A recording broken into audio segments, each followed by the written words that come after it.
Bonjour à tous. Alors, aujourd'hui, donc une petite ouverture de boîte pour faire patienter de nouveaux projets qui sont en cours. Entre autres, j'attends une grosse surprise. Je pense que vraiment on va se régaler normalement. Et puis, on va s'ouvrir une petite boîte. J'ai travaillé aussi sur le Bismarck, ça avance, mais il va me falloir du temps pour le montage vidéo. J'ai changé beaucoup de choses. J'ai entre autres éliminé la camo que je voulais faire. Et je suis revenu à une camo plus politiquement correcte. Et ce qui est très bien, je vous expliquerai pourquoi. Et puis je suis en train de travailler sur une voiture mystère. Et je suis en train de finir un avion. Puis peut-être en commencer un autre bientôt. Bref, il y a du pain sur la planche. J'ai pas beaucoup de temps en ce moment. La semaine prochaine, je serai en déplacement, donc je pourrai pas poster. Donc c'est pour ça qu'il n'y aura pas de post la semaine prochaine, je pense. Donc aujourd'hui, on va s'ouvrir une petite boîte, un petit bijou, une petite merveille. Ça fait longtemps que j'ai dans ma collection. C'est un des rares modèles de ce type. Vous l'avez vu dans le titre. On va ouvrir donc un Fuga. Hop. Que voilà. Donc un petit Fuga Magister au 1,48 de Avant-Garde Motel Kits. C'est vraiment bien foutu. On va regarder ça tout de suite. On va découvrir ça. Et puis si vous avez des questions, toujours pareil, n'hésitez pas. Je vais faire un peu ouverture de boîte vlog, c'est-à-dire que la visite de l'atelier a beaucoup plu, le tuto sur le PE encore plus. Donc je suis en train de préparer des tutos sur la peinture imitation bois, des petites visites de matériel. Voilà, tout ça, ça devrait se mettre en route dans les semaines prochaines quand j'aurai un petit peu plus de temps. Pour l'instant, j'en ai pas beaucoup. Voilà, je vous propose de découvrir cette boîte ensemble. On s'y met? Allez. Alors, une jolie petite boîte quand même, très sympathique. On va regarder ça ensemble. Donc, AMK, Avant-Garde Model Kit, petite boîte, mais très remplie. 285 pièces quand même, avec, vous allez voir, des extras sympas. Au niveau des camos, on a l'allemande, voilà. Moi, je vais vous montrer celle qui me plaît le plus. Alors, la française, Patrouille de France. C'est pas celle que je ferai, a priori. On en a une en rouge, on en a une belge, et on en a une autre belge. C'est celle-là que je ferai. Je pense que, voilà, encore une fois, métal, j'adore. Alors, belle boîte, c'est bien foutu, c'est joli tout plein. On va regarder ça tout de suite ensemble. On va commencer par la doc. Je vais pas vous la passer peut-être en entier. Déjà, voilà. Je vais remonter ça un peu. On sera mieux. Voilà. Donc une doc avec des vraiment en couleur, très jolie, très bien foutu, très détaillé. Et vous allez voir que ça a son importance parce que c'est un modèle où il y a tout l'intérieur, y compris les moteurs, en 1,48. Hein, c'est un tout petit appareil quand même, le Fuga. Donc très sympa, très chouette. Vous allez découvrir ça. Je le connais, hein, j'ai hésité plusieurs fois à le monter. Il me faudra du temps. Mais je vais me le faire, c'est sûr, je vais le faire. Voilà, donc vous voyez, il y a carrément les moteurs, hein, il y a tout est prévu au millimètre. Il y a un nombre de pièces incroyable. Donc 1, 2, 3, 4, 5, 6, 7, 8 grappes, dont une spéciale, une PE et une spéciale, vous allez voir. C'est super beau, c'est vraiment du super matos. Alors, AMK, ils font aussi un F15, il y a quelques modèles, ils font des beaux MiG. C'est une belle marque. Donc ça, on va regarder ça après. On va commencer tout de suite par la petite grappe, la première transparente que je vais laisser dans son plastique. Alors, c'est d'une finesse redoutable. Ça vaut du beau Tamiya. Il n'y a pas une seule moulure, c'est parfait. C'est pour ça que je ne vais pas le retirer du plastique pour l'instant, parce que vraiment, c'est un très beau matériel. Ensuite, on va avoir ici... donc, tout est bien empaqueté. Hop, voilà. C'est très très fin. Vous voyez, je suis extrêmement délicat parce que réellement, Regardez la taille des pièces, c'est tout petit, c'est tout beau. Il y a quand même des pièces, ça va être coton à découper. Heureusement, j'aurai mon fidèle scalpel, qui est quand même bien pratique. Si vous n'avez pas vu, d'ailleurs, j'ai fait une vidéo là-dessus. J'en referai un peu sur les matériels que je peux utiliser. La découpe est très importante. La découpe, c'est quelque chose de primordial. Si vous découpez mal, bah, c'est foutu. Donc là, revenons à nos moutons. Très très joli matériel. Un armement bien rendu. C'est super mignon.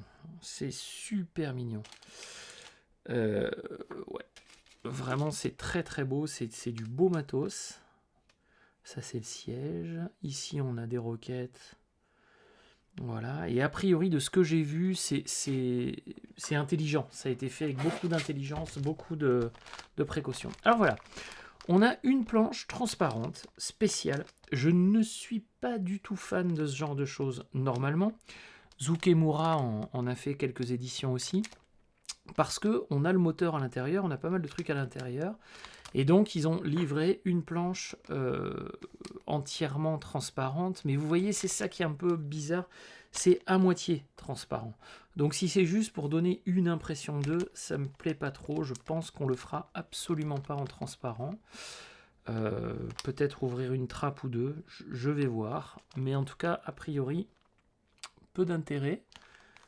Ouais, c'est joli. Hein. Par contre, c'est super bien gravé. Vous voyez, et vous avez la même. Donc, du coup... en opaque. C'est exactement, strictement la même. Hein. C'est édition transparente ou opaque. Donc, je vais voir. Le truc de ces transparences, c'est que si vraiment on veut que ça rentre bien, il faut tout poncer. Il faut tout poncer et comme il y a les codes de structure, vous imaginez le truc, quoi. Et puis poncer pour que ce soit bien transparent comme un cockpit. C'est pas easy. Donc si vous regardez bien, il y a une belle gravure. On a des petits rivets ici. Hop. Vous voyez, c'est quand même bien foutu. Ouais, c'est vraiment propre. Ça, c'est un véritable régal. C'est un avion que j'adore en plus. Hein. C'est un avion de mon enfance, ça. Et puis ensuite, on a... Alors, c'est un tout petit appareil. Hein. C'est incroyable. On a l'impression d'avoir du 1,72 et c'est bien du 1,48. Voilà. Là, voilà. Donc c'est chouette. Il manquera peut-être quelques rivets, je sais pas. C'est pas toujours utile d'en rajouter, hein, mais c'est marrant parce qu'on les a bien sur l'empennage arrière. Par contre, on les a pas sur les ailes. Et sauf erreur, ou alors il passait du mastic. Un peu comme sur le P51, où en fait il n'y avait pas de rivets. On les voyait pas bien les rivets, parce qu'ils étaient effacés pour des questions aérodynamiques.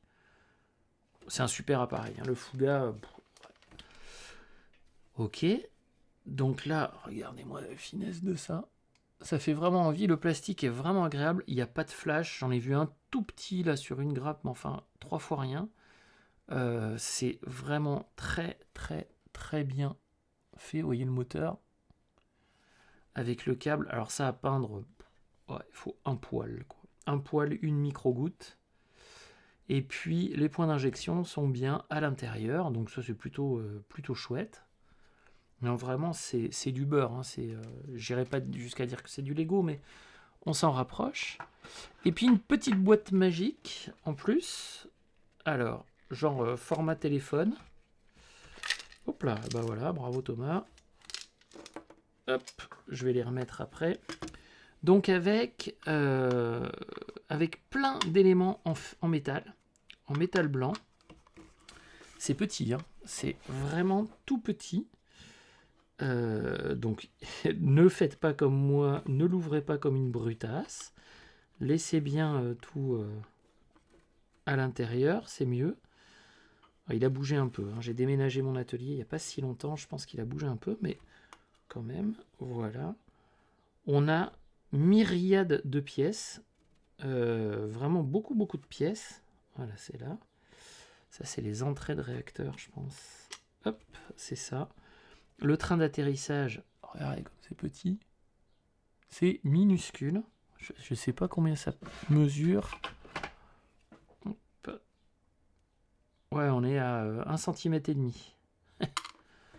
Ouais, c'est pas grand, hein. C'est vraiment, il va falloir faire ça avec beaucoup de délicatesse, beaucoup de précaution.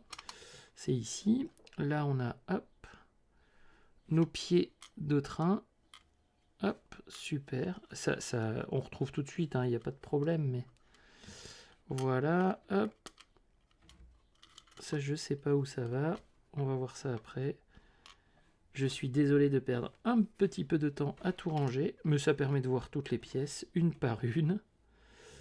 Voilà. Vous voyez, une vraie logique quand même de rangement. C'est pas compliqué. Donc, faites très attention en ouvrant. C'est ce que je voulais dire. Vous l'avez compris. Alors, le métal, vous allez voir qu'on va bientôt en reparler. Parce que... on m'a confié une petite mission qui, si elle aboutit, va être très sympa et on parlera pas mal métal. Vous verrez. Je n'en dis pas plus, suspense. Ensuite, on a une planche de photo découpe, donc avec les harnais, qui sont vraiment très jolis. C'est très fin, c'est très chouette. Ça doit être les aérofreins, je pense, en lame. Wow, c'est beau, hein. Ça faisait longtemps que j'avais pas regardé cette maquette et ça me taraude un peu. Et puis ensuite, on a donc toute la déco. Alors, on n'est pas chez Cartographe, c'est ce que je regarde. Non, on va regarder comment ils sont. Les décals. C'est important, hein, les décals. Vous êtes à la fin de la maquette, vous avez tout fini. Vous avez passé la peinture et là, vous sortez les décals et c'est le drame. Donc n'hésitez pas dans ces cas-là, quand vous avez un kit avec des décals moyens, ce qui n'est pas le cas ici, hein, ils sont fins, ils sont très jolis, brillants, super. Donc là, cela ne devrait pas poser de problème. Mais il arrive d'avoir vraiment des soucis de décal, et dans ces cas-là, n'hésitez pas à acheter un add-on. Il y en a qui sont vraiment pas chers et qui sont vraiment très sympas. Voilà. Bon, bah voilà, on a un joli modèle qu'on va attaquer cet été, je pense. Alors l'été, contrairement à certains, moi en général, je suis assez productif. J'adore ça. J'ai mon atelier dans le jardin. Je peux avoir le temps que je veux pour produire des maquettes et je me gêne pas. J'en fais énormément. Voilà, j'espère que cette ouverture de boîte vous a plu. Encore une fois, je suis ravi de vous avoir fait partager cette petite boîte de ma collection. Donc on se retrouve, j'espère bientôt. J'ai encore une fois, la semaine prochaine je suis en déplacement, donc je pourrai pas filmer, j'aurai pas trop le temps. Donc a priori on se retrouve dans une semaine et demie max. À très bientôt. N'hésitez pas à liker, à vous abonner. C'est un peu lourd, mais ça nous permet quand même de soutenir la chaîne. Et puis au revoir.